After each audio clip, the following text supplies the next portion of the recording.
لازم نعرف إن في حاجات تانية كتير بتخلينا نبتسم ونفرح ونضحك. جربت الحزن ما استفدتش، جرب تضحك. عاوزك تضحك بلاش اشوف الحزن في عينك، عاوزك تضحك والضحك ينور سنينك. عاوزك تضحك لما تلعب مع اخوك، او اضحك لما تترمي في حضن ابوك ولو كان اتوفى. اضحك لما تتفرج على الصور القديمه لما كنتوا في المدرج خلاك تشجع كوره. اضحك لما مصر تكسب، اضحك لما تغلط ومن عقابه تهرب. اضحك لما تشوف حبيبتك وعينيها بتلمع من الفرح. اضحك لما تشوف اختك لابسه فستان الفرح. اضحك لما تنجح وتحس النجاح بقلبك. اضحك لما الايجابي يتغلب على سلبك. اضحك لما تشوف حفيدك اللي من نفس الصلب. اضحك لو كنت كبير في السنه فالضحك بيقوي القلب. اضحك خلي الضحكه تدوم. اضحك ما انتش موجود كل يوم. اضحك لو مهما كانت احوالك. اضحك وانسى كل اللي جرالك. اضحك وخلي الضحكة من جوا قلبك. اضحك وانسى جروحك وانسى همك. اضحك لما تسقط وبعد سنة تنجح، عشان لو ما كنتش سقطت ما كنتش هتعرف طعم النجاح. فالضحك بيكسر باب الحزن من غير مفتاح. اضحك لما تفتكر ان امك موجودة تحضنك وتطبطب عليك لما تكون الدنيا سودة. اجري واضحك ما انت واقف على رجلك. بعشق ملامحك يا اخويا لما بتضحك. اضحك لما تبتسم لك في الشارع بنوته حلوه. اضحك لما الابتسامه تمحي خوفك وسط بلوى. نضحك وسط اللمه الحلوه على الفطار في رمضان. اضحك لما تشارك محتاج في مائده رحمن. حس فالاحساس نعمه. اضحك لو بتلاقي اللي يسندك لو كنت اعمى. لو عندك مرض خطير ملوش علاج للاسف. اضحك من الضحك ممكن تخف. اضحك لو مهما كانت أحوالك. اضحك وانسى كل اللي جرالك. اضحك وخلي الضحكة من جوا قلبك. اضحك وانسى جروحك وانسى همك. أيام عشناها وناس سبناها، لو مكانك ما كنتش حاسب الضحكة. حاجة نتمناها، حاجة نستناها، حاجات كتيرة هتحصل لو الزمن هيرجع. لو الزمن هيرجع ما كنتش تحزن. استرجع ذكرياتك بابتسامة تشوفها أحسن. الفرحة بتحل الدنيا لازم تعرف أثرها. ولو الدنيا عندك بضحكة ممكن تكسرها. أخوك مات شهيد فهو عند الرحيم. ادعيله وابتسم مكانه أحسن من مكاننا. مش يمكن اترحم من زمن في النفوس جحيم. فلازم تعرف إن ربك خده وداه الجنة.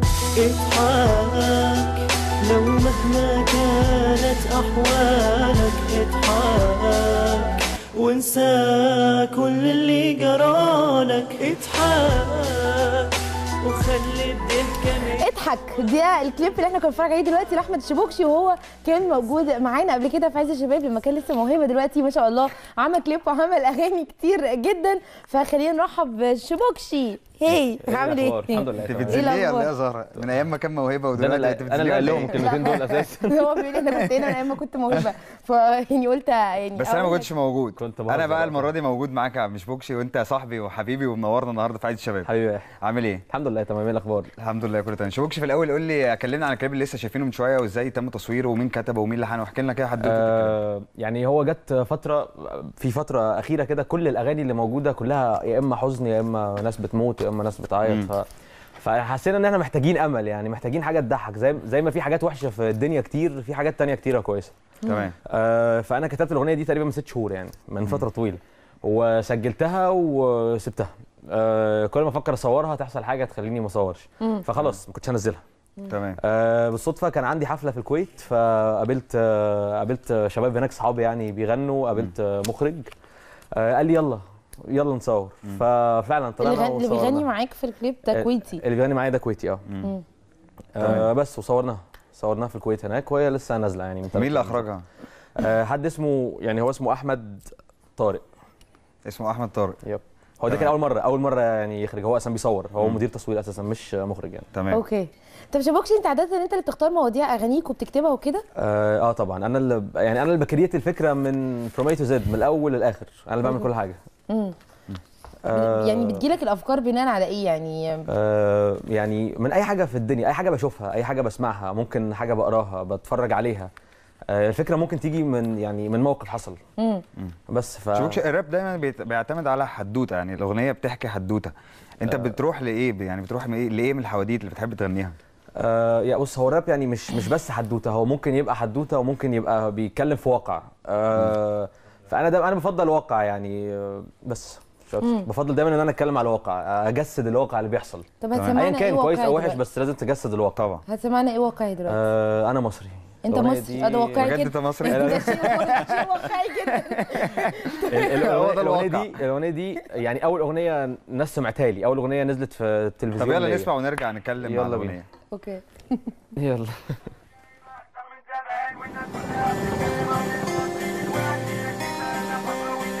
ايوه.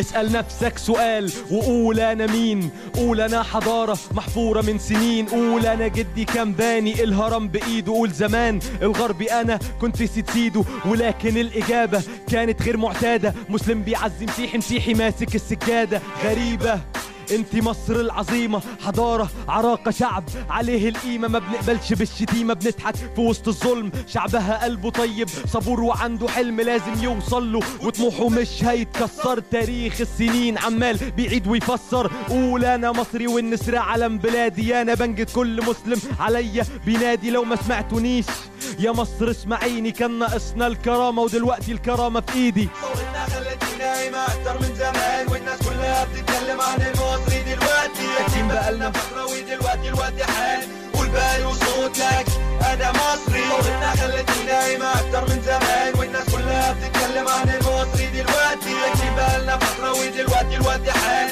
قول بقى وصوتك أنا مصري. هم اللي ضحوا بأرواحهم عشان الطفرة، ألف بوسة على راس كل شهداء الثورة، الغرب كانوا عايشين منا في حالة ذهول، اتصدموا من نظام قالوا لأ مش معقول، أمريكا وإنجلترا هيدرسوا ثورتنا، مصر هي أمنا هي روحنا هي بيتنا، ولو مصر نسيتنا عمرنا ما ننساها، بنموت فيها بنعشقها نعز أرضها وسماها.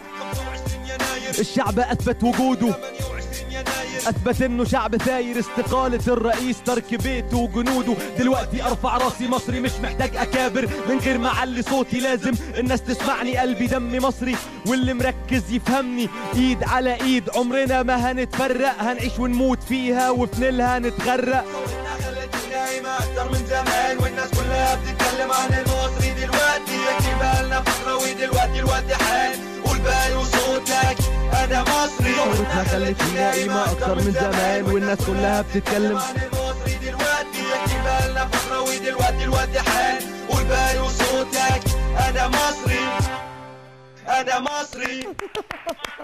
والله يا شبوكش، والله صدقنا ان انت مصري. واقعي يعني.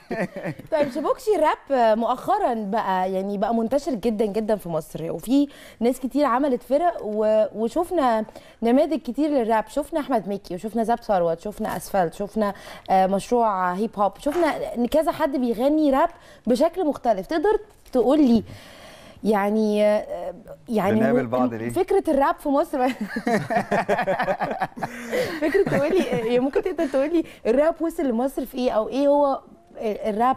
الناس لما الناس عارفه ان الراب ده كلام بيتقال من غير ميلودي معينه، بس برضو في فرق، يعني انا لما اسمع حد زاب ثروت غير ما اسمع حد ميكي غير ما اسمع شبوكشي، فليه؟ يعني هو الراب مؤخرا ابتدى ينتشر، بقى موجود فعلا في الاعلانات، في الراديو، في كل حته موجود بقى في راب. يعني زمان 5 أو 6 سنين فاتوا كان اللي بيسمع راب هي فئه معينه، الشباب الصغيرين مثلا. النهارده كل الناس بتسمع راب، الكبار والصغيرين. دي حقيقة. بس فهو يعني هو على قد ما هو في رابرز كتير زي ما انت قلتي، بس كل واحد ليه اسلوبه، كل واحد ليه طريقته، كل واحد بيقدم بطريقه، لان في فلو مختلف، في نبره صوت حتى بتتحب، يعني في حد ممكن يحب يسمع نبره صوت حد معين انت عن حد بتحب تاني. تسمع مين يا شوكش؟ بحب اسمع امينيم. ما فيش حد من العرب معين خالص. اوكي. طب انت زعلان ليه كده؟ لا خالص. حسيتك مفيش حد من العرب صح؟ لا هو يعني انا ما بحبش اسمع راب عربي عموما، عشان دايما اي حد في مجالك انت وانت بتسمعه ممكن يعجبك فتتاثر بيه. يعني ممكن تتاثر بيه غصب عنك مش بمزاجك. فانا بحب اسمع حاجه بره، يعني هم حتى احسن مننا في الراب، فانا حتى لما اتاثر من حد اقوى مني فنيا يخليني اعرف اعلى لفوق. طب هتسمعني ايه تاني واقعي؟ واقعي او خيالي، يعني اللي انت عايزه. يعني تمام، ممكن خيالي عادي. عايش كما الاموات. الاغنيه دي كانت لا ده الاغنيه دي كانت مع وائل عامر. والله هايل. بس هو معايا فيها في الكورس يعني. الله. طب لا نسمعها بقى. يلا بينا ارجوك. طب عايز نتكلم عنها ولا نسمعها؟ يلا نسمعها. كنا هنتكلم عن الاغنيه الاول بس يلا نروح نسمعها. يلا ماشي عشان وقفت يعني. ماشي يلا بينا.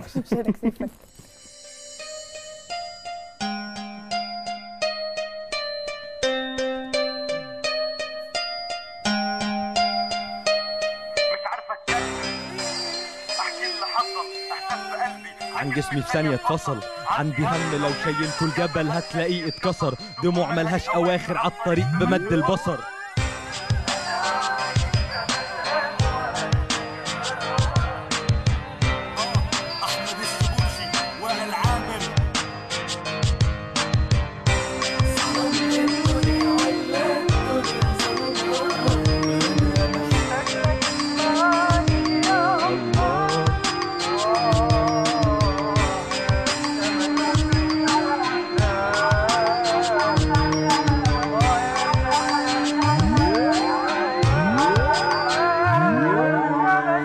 اتكلم احكي اللي حصل، احساس بقلبي عن جسمي في ثانيه اتفصل، عندي هم لو شيلته الجبل هتلاقيه اتكسر، دموع ملهاش اواخر عالطريق بمد البصر، نفسيا متدمر لكني بحمد ربي اني لسه عايش قادر واقف على رجلي، كل ما خبي للاسف دموعي بتفضحني، نصحت كل الناس بس مش لاقي اللي ينصحني، بيبان مفتوحه في ثانيه بتلاقيها بتتقفل، الدنيا بتاخدك على عقلك وفي ثانيه بتغفل، ما وسع الطريق هتلاقي في اخره حفره، غمام ضباب مخبي النصر مش شايف غير عفره، اكتب في ورقه بيضه مع الزمن هتبقى سودا، عايش في فيلا كبيره وحاسس انها اوضه، عاوز حل اركع وتوب، فكل اللي بيحصل لك ده من كتر الذنوب.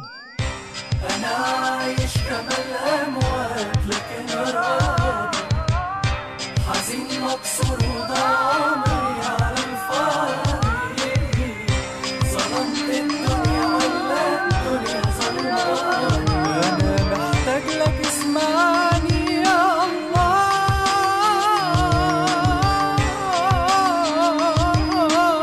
اسمعني يا الله.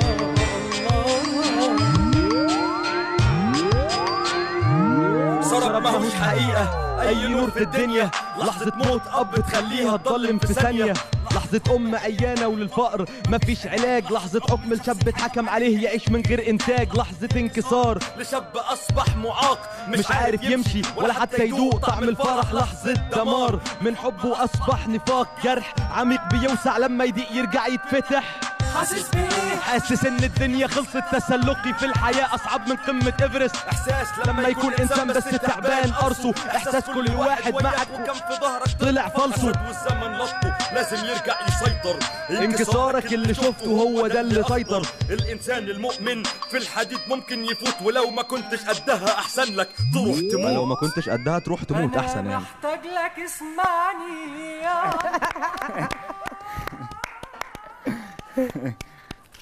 طيب احكي لي يا شبوكشي مبدئيا يعني الحاله دي جت بناء على ايه وليه قررت وائل عامر بالذات اللي يغني معاك؟ انا وائل عامر بحبه جدا يعني. وائل عامر مطرب صوته قوي جدا وهو شخص محترم جدا يعني. فهو انا وهو اصحاب جدا يعني، فكنا قاعدين وهي دي حالتنا احنا الاثنين كنا يعني كنا ميتين. اوكي.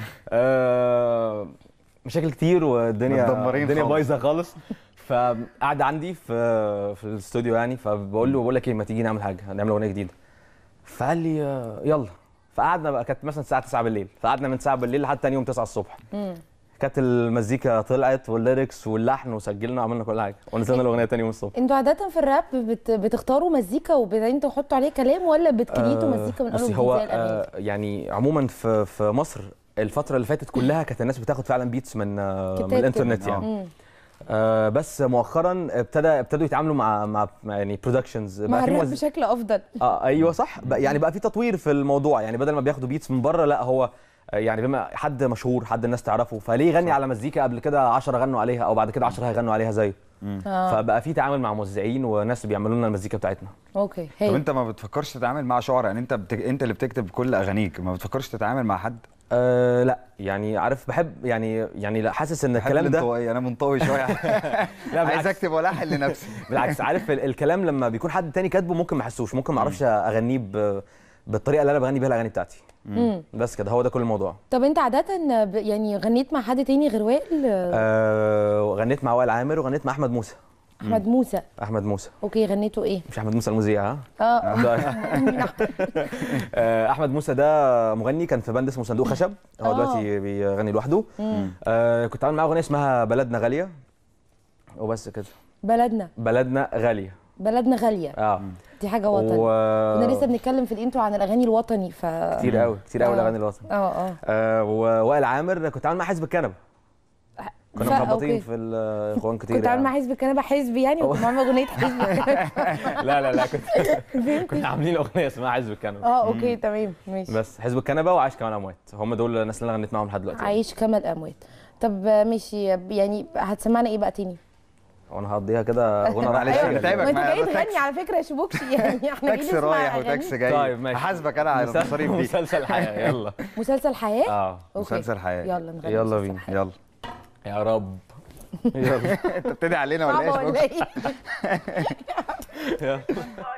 مسلسل الحياة للأسف قصير.